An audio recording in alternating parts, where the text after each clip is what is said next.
Hello friends, कैसे हो आप सब। आशा करती हूँ स्वस्थ होगे, अच्छे होगे, मजे में होगे, पॉजिटिव फील कर रहे हो। आपको हमेशा ये पॉजिटिव फील करना है क्योंकि एक पॉजिटिव थॉट आपकी लाइफ में 100 गुना पॉजिटिविटी अट्रैक्ट करता है, राइट। और आज की इस रीडिंग में हम देखेंगे इस वक्त अगर आपके क्रश आपसे बात करते हैं तो क्या बात करते हैं। ठीक है, ये करंट फीलिंग्स ही है, लेकिन बस वो आपसे किस तरह से बात करते हैं वो आपको सुनना है। ठीक है, ये टाइमलेस रीडिंग है। जब कभी आप इस रीडिंग तक पहुंचोगे आपके लिए उस वक्त का मैसेज होगा। जेंडर स्पेसिफिक नहीं होता है, थीटा पे ध्यान नहीं देना है। कलेक्टिव की एनर्जीज होती है तो हर एक बात आपके साथ रेजोनेट नहीं हो सकती, लेकिन ये 70, 80, 90% तक रीडिंग रेजोनेट हो ही जाती है। कुछ लोगों के लिए 100% भी रेजोनेट हो जाती है। ठीक है, अगर आपको मुझसे पर्सनल रीडिंग लेनी है स्क्रीन पे दिए गए नंबर पे आप मुझसे कांटेक्ट कर सकते हो। ठीक है, तो देखते हैं क्या कुछ निकल के आता है। गाइड करिए व्यूअर्स। इस वक्त मेरे जो भी व्यूअर्स इस रीडिंग को देख रहे हैं हमें बताया अगर इनके क्रश इस वक्त इनसे बात करते तो क्या बात करते। हमें ट्रू मैसेजेस दे इनके क्रश से रिलेटेड। उनके दिल में क्या कुछ है मेरे व्यूअर्स के लिए, क्या कुछ कहना चाहते मेरे व्यूअर्स से। हमें ट्रू गाइड करें, ट्रू मैसेजेस दें। तो दिस देखते क्या कुछ निकल के आता है।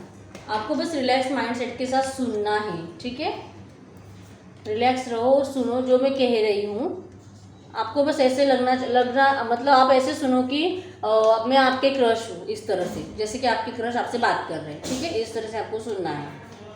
एंड तक आपको कुछ और सोचना नहीं है, बस कंसंट्रेशन करके सुनो। ठीक है, और यस बॉटम में है night of pentacles. I hope आपको सारे के सारे कार्ड्स दिख रहे हैं। यस दिख रहे हैं। तो यस अब हम स्टार्ट करते हैं। यहाँ पे मैंने सबसे पहले आपको स्ट्रांगली साइन बता देती हूँ। कैंसर, स्कॉर्पियो, पाइसिस बहुत स्ट्रांग है। एरीज, लियो, सैजिटेरियस। ठीक है, और फिर थोड़े थोड़े बाकी मतलब सारे ही साइंस है, लेकिन स्ट्रांग साइंस मैंने आपको बता दिए। ठीक है, तो अब हम स्टार्ट करते हैं। आपको बस सुनना है। तो अगर इस वक्त आपके क्रश आपसे बात करते तो क्या कहते। मैं बहुत बहुत बहुत अनहैप्पी हूँ। तूने मुझे कॉल मैसेज किया था, तूने खुद होके मुझे प्रपोज किया था, लेकिन मैंने तुझे नहीं कह दिया, रिजेक्ट कर दिया। क्यों किया ये भी तुझे बता नहीं सकता, लेकिन यस मैंने किया रिजेक्ट। मुझे उस वक्त सही लगा वही डिसीजन। ठीक है, तुम्हारे जाने के बाद मुझे इस तरह से फील होने लगा कि मैंने गलत किया, मुझे ऐसा नहीं करना चाहिए था। बहुत ज़्यादा मैंने चाहा तुमसे फिर से कांटेक्ट करना, क्योंकि मुझे ये फील होने लगा कि शायद पता नहीं तेरे जाने के बाद मुझे तू इतनी क्यों दिख रही है, इतनी क्यों याद आ रही है, बार बार तुझसे बात करने का दिल क्यों कर रहा है, समझ में नहीं आ रहा है। ऐसा लग रहा है कि मेरा ना बहुत बड़ा नुकसान हो गया है तुझे रिजेक्ट करके, तुझे अपनी लाइफ से जाने दे के।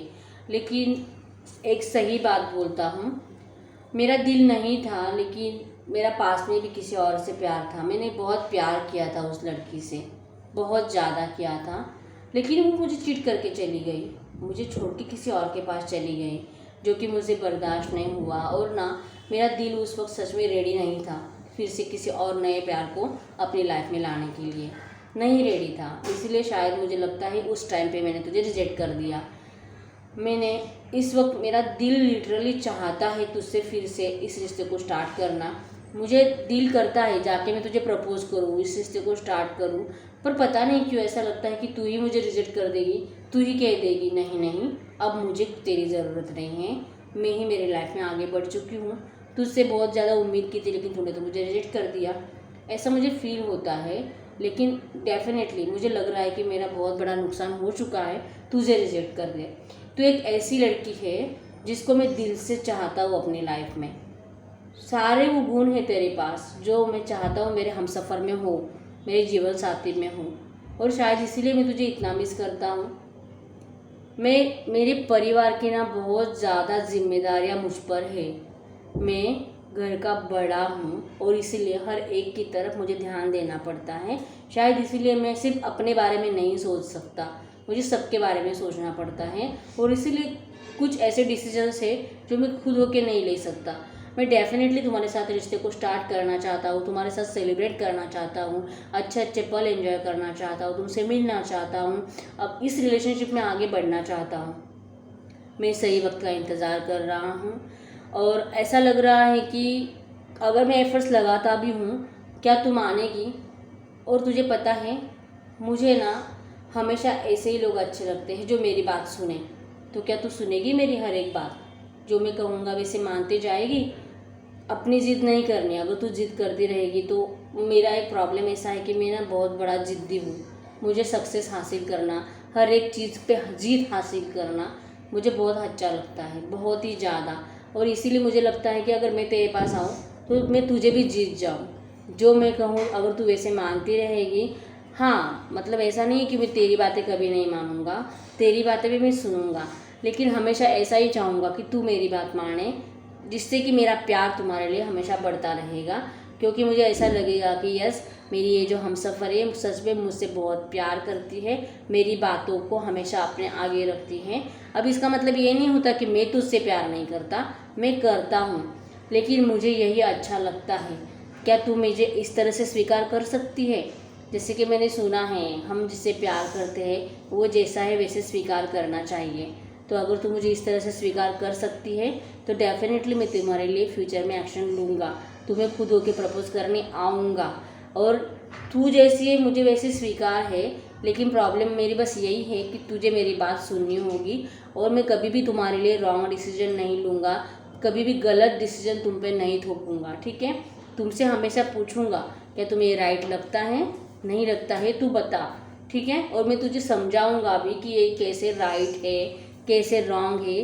तुम्हें अच्छे से समझा के तुम्हारी बात मान के कोई भी डिसीजन लूँगा, इस तरह से, ठीक है?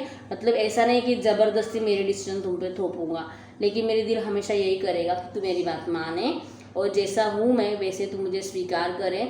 मुझे जीतने की बहुत ज़्यादा चाहत है, तो मैं तुझे भी जीतना चाहता हूँ, ठीक है? तू बुरा मत मान, तुझे मैंने रिजेक्ट किया था, मैं दिल से नहीं चाहता था, लेकिन उस वक्त की मेरी सिचुएशन वैसी थी, ठीक है? मैं डेफिनेटली तुम्हारे पास आऊँगा। मुझे समझ में नहीं आ रहा है कि तुम्हारे साथ इस रिश्ते को स्टार्ट कैसे करूं। शायद मुझे ऐसा लगता है कि मेरा परिवार तुझे स्वीकार नहीं करेगा। और अगर मैं चाहूँ, देखो मैं ना इतना दिल से तुम्हारे लिए इमोशंस फील करने लगा हूँ ना, तू सोच भी नहीं सकती। लिटरली मैं तुझे चाहता हूँ मेरी लाइफ में, लेकिन शायद मेरा परिवार तुझे ना स्वीकार करे। और अगर मैं तुझसे शादी नहीं कर सका, तुझे जस्टिस नहीं दे सका, मतलब जैसा मैं हूँ वैसा तू मुझे स्वीकार भी कर लेती हैं, लेकिन अगर मैं एंड तक तुम्हारा साथ नहीं दे सका तो मुझे ऐसा थिंकिंग आता है, मुझे लगता है कि शायद मेरे परिवार वाले तुझे नहीं स्वीकार करेंगे, क्योंकि मैं उनको कभी भी नहीं छोड़ सकता। मैं जैसे कि मैंने बोला, मैं सबको संभालना चाहता हूँ, सबके साथ न्याय करना चाहता हूँ, सबको जस्टिस देना चाहता हूँ। तो मैं शायद तुम्हारे साथ जस्टिस नहीं कर सका, तो मुझे ऐसे भी लगता है। और इसीलिए शायद मुझे देर लग रही है तुम्हारे पास आके फिर से इस रिश्ते को, तुम्हें प्रपोज करके इस रिश्ते को स्टार्ट करने के लिए। मैं बहुत प्यार करता हूँ तुमसे। शायद तुझे लगता होगा कि मैंने तुझे रिजेक्ट कर दिया, मैं बहुत रूड हूँ, लेकिन मैं रूड नहीं हूँ। दिल में बहुत ज़्यादा इमोशंस है मेरे, लेकिन मेरे पास परफेक्ट वर्ड नहीं है उनको एक्सप्रेस करने के लिए, ठीक है? तू समझ, अगर तुझे मुझ पर भरोसा है ना, तो तू ये बस ये याद रख, मैं तेरे पास डेफिनेटली आऊँगा, तुझसे पूछूंगा, तुझे फिर से प्रपोज करूँगा। एक बार तू करके गई है, इस बार मैं करूँगा, ठीक है? तो तू टेंशन ना ले, डेफिनेटली आऊँगा। तो यस, ये आपके क्रश इस वक्त आपसे बात करते, ठीक है? अगर आपको लगा कि सच में आपके क्रश ऐसे ही बात करते, अगर ये रीडिंग आपके साथ रेजोनेट हुई है, मतलब ये कार्ड रीडिंग ही मैंने की है, जैसे कि मैं आपको रीडिंग में बताती वैसे मैंने रीड किया है, जैसे कि मैं बात कर रही हूँ वैसे, ठीक है? तो अगर आपको लगा कि यस ऐसे ही आपके पार्टनर, आपके क्रश आपसे बात करते हैं, तो वीडियो को लाइक कर दीजिए जिसके भी साथ रेजोनेट हुआ है, ठीक है? चैनल को सब्सक्राइब कर दीजिए, मुझे कमेंट बॉक्स में मेंशन कर दीजिए जिसके साथ भी ये रेजोनेट हुआ है, ठीक है? तो मिलते हैं नेक्स्ट वीडियो में, तब तक के लिए बाय बाय।